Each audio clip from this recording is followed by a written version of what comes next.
Jesus is not one with YAH. Jesus did not provide a detailed first-person narrative in the Gospels explaining how he created the world, but the New Testament highlights him as the agent of creation. The New Testament asserts that all things were made through Jesus, John chapter 1 verse 3, that Jesus sustains the creation, Hebrews chapter 1 verse 3, and that Jesus upholds the six-day account in Genesis. The creator agent, John chapter 1 verses 1 to 3, Colossians chapter 1 verse 16, and Hebrews chapter 1 verse 2 describe Jesus, the Word, as the active agent through whom YAH created all things in heaven and on earth. Of course, that is cap. There is absolutely nothing in the book of Genesis about Jesus assisting YAH with his creation, but I will get into that later. Let me get back on track with this Jesus being a creator agent nonsense. The Word as power. John describes Jesus as the Word, Logos, of God, and in this context, the world was formed through the powerful living words of YAH.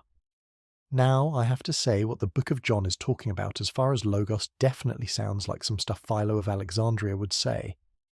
Now, the Logos that Philo describes is different than what the book of John speaks of. It kind of makes me wonder if the author of John was influenced by Philo, because the writings of Philo of Alexandria are significantly older than the Gospel of John. Philo lived approximately 25 BCE to 40 CE, meaning he died roughly 40 to 50 years before the Gospel of John was ever written, which most scholars date to the late 1st century 85 to 95 CE. Now, if the world was formed through the powerful words of YAH, why isn't John giving YAH his glory and instead is bragging about Jesus? YAH speaks all throughout the Tanakh. The word of YAH is the word of YAH. No one has ever confused the literal words of YAH to be a separate individual that needs to be written about, worshipped and prayed to. YAH's word is literally YAH's message or dynamic power. It's not a separate individual that mankind needs to worship and pray to YAH in the name of that individual. We are children of the Most High and will absolutely not worship no other God besides YAH. Remember the first commandment. According to the Tanakh, YAH created in 6 days by speaking it into existence, starting with light, dividing the waters, and forming dry land. He then created vegetation, celestial bodies, sun, moon, stars, sea creatures, birds, and animals, before finally making humans in his own image on the 6th day. In Isaiah verse 45, chapter 12, YAH highlights his active role, stating his own hand stretched out the heavens and marshalled the stars. In Psalm chapter 139 verse 14 to 16 mentions the intimate personal creation of humans, describing it as being knitted together. In Psalm chapter 33 verse 6, by the word of YAH, the heavens were made, and by the breath of his mouth all their host. Now notice how there was nothing said about the word of YAH, the breath of his mouth being a separate individual that we all needed to worship in the future to be saved. Isaiah chapter 37 verse 16. O YAH of hosts, Elohim of Israel, enthroned above the cherubim, you are YAH, you alone, of all the kingdoms of the earth. You have made heaven and earth.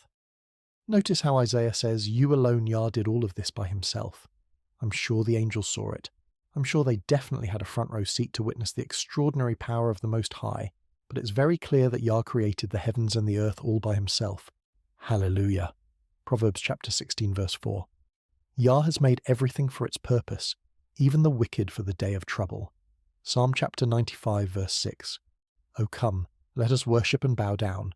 Let us kneel before YAH, our Maker. Isaiah chapter 45 verse 7. I form light and create darkness. I make well-being and create calamity. I am YAH, who does all these things. The Tanakh makes it very clear that YAH created everything. There's absolutely nothing in the Tanakh about Jesus, or Isus being the word YAH and an agent of creation.